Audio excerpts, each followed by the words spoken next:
With the influx of money going into Florence, a new way of thinking evolves that today we call humanism. This is that belief in potential. So throughout the Renaissance, you will have these new people, these new humanists, these people that believe that there's potential in everyone. Now, there are hundreds of people that we would call Renaissance greats. I'm going to narrow it down to just a few. Don't forget your Cornell note line.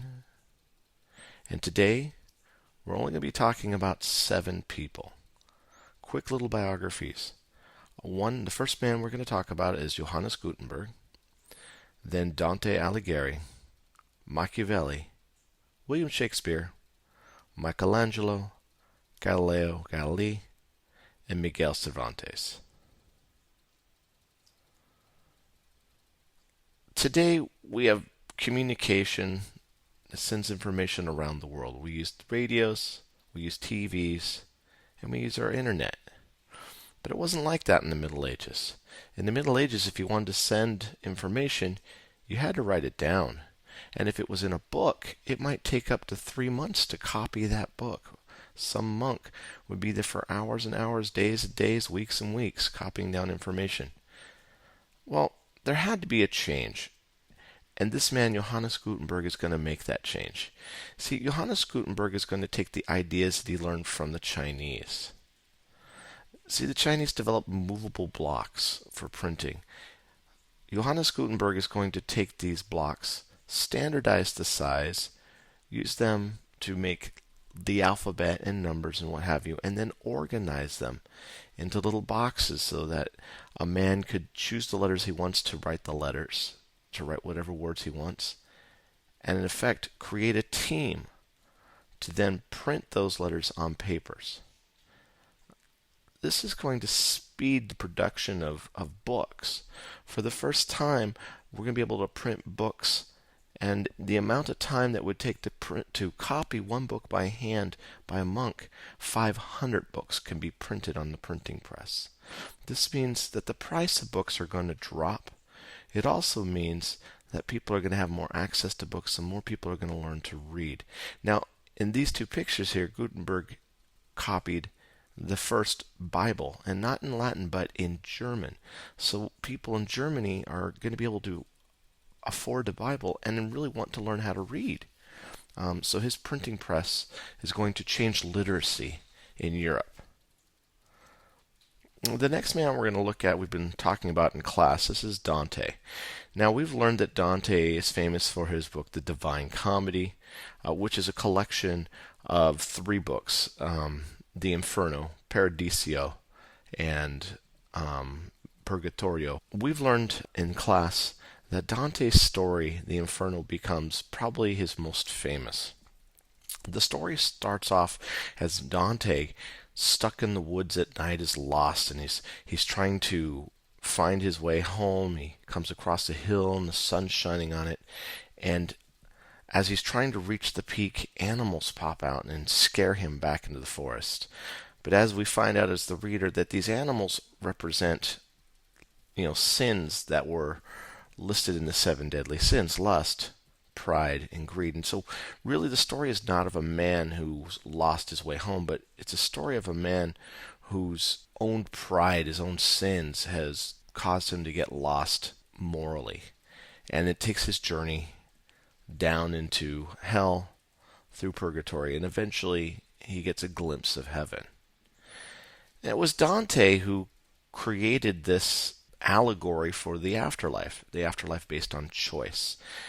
And as we can see here, we have the earth, and of course in the center of earth there's hell, but then you could see going around the earth, you could see the moon and Mercury, Venus, and yes, the sun. All of these planets and stars rotate around the earth, according to Dante.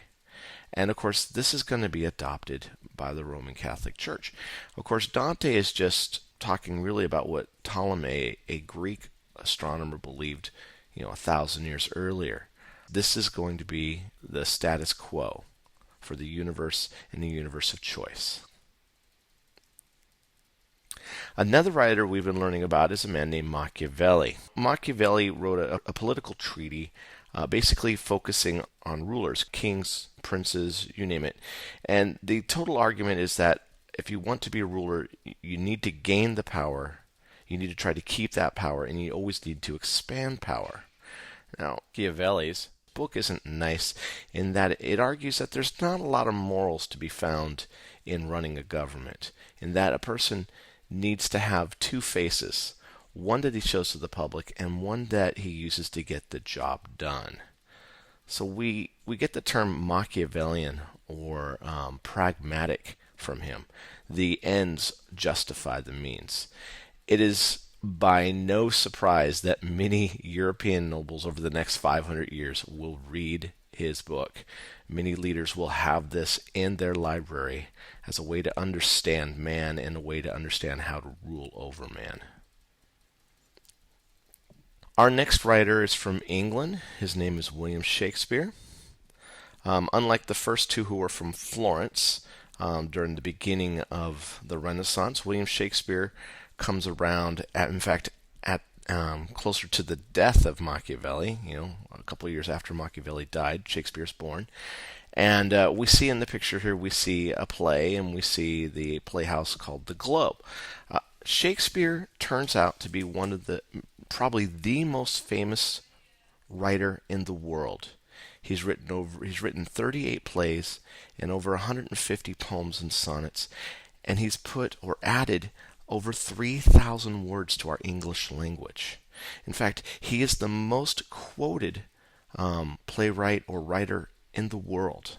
His writing is read by just about more people than anybody else, only second to the Bible. The following are some famous quotes that you may recognize that have also become part of our own vernacular, our own daily life of speak.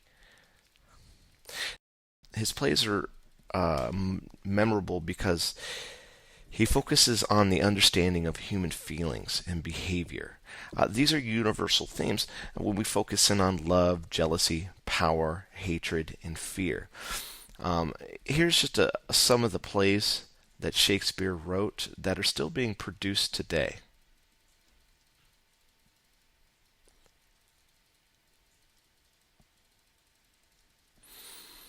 Now, these plays have made him very famous and one of the most and the most famous English writer in the world. But they've also spawned other productions. There are other writers who've borrowed from Shakespeare and, of course, created their stories based on his works. Some of them you might recognize as films that you may have seen.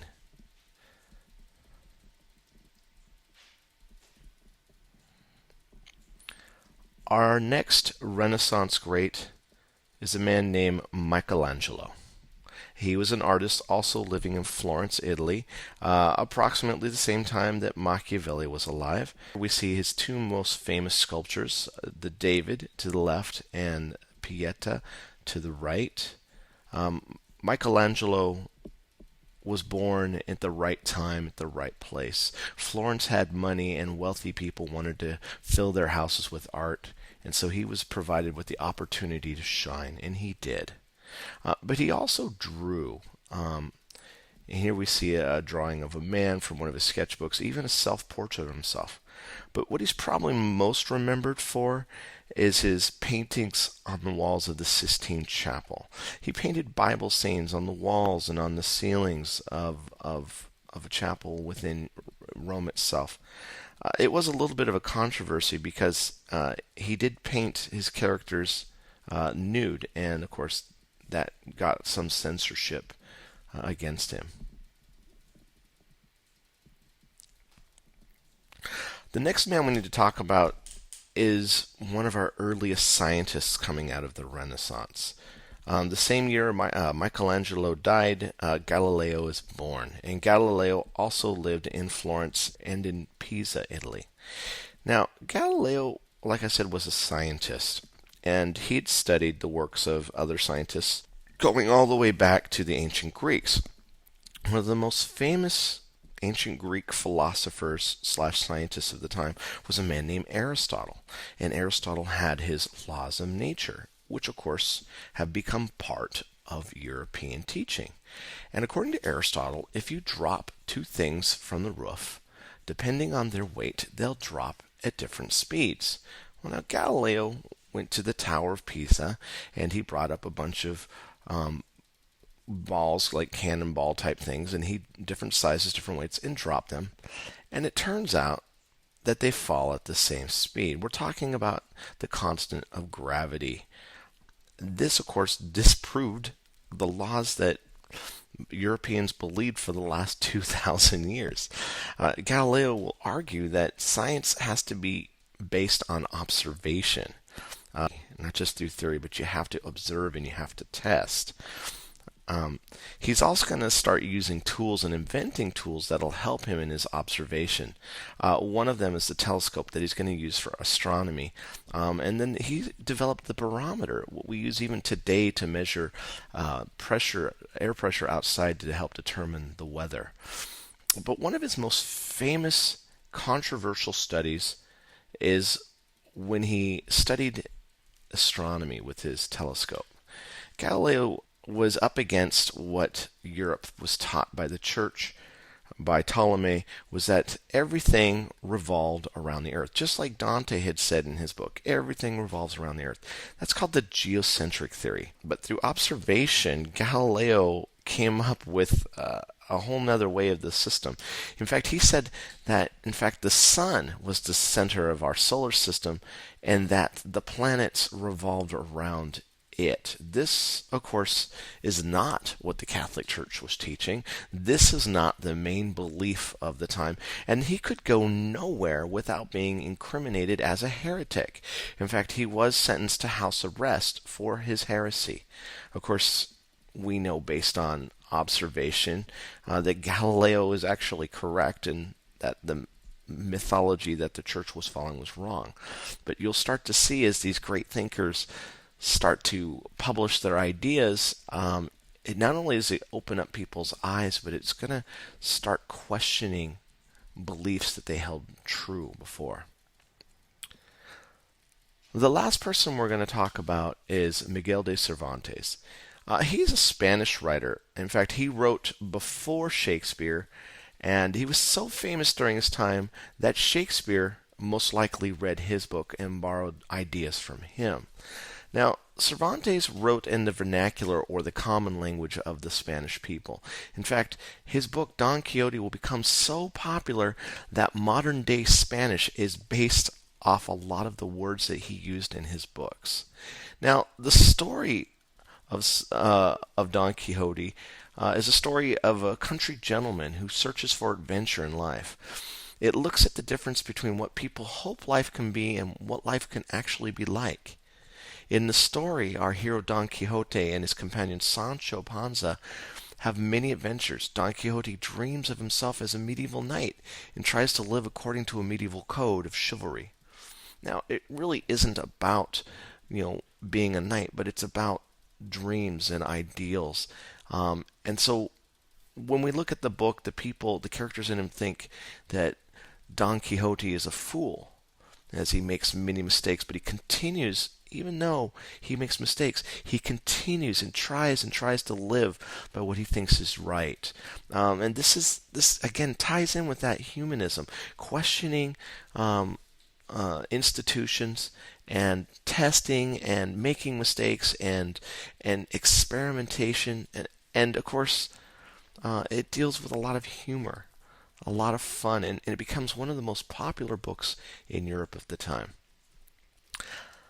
This concludes our story of 7 Renaissance greats.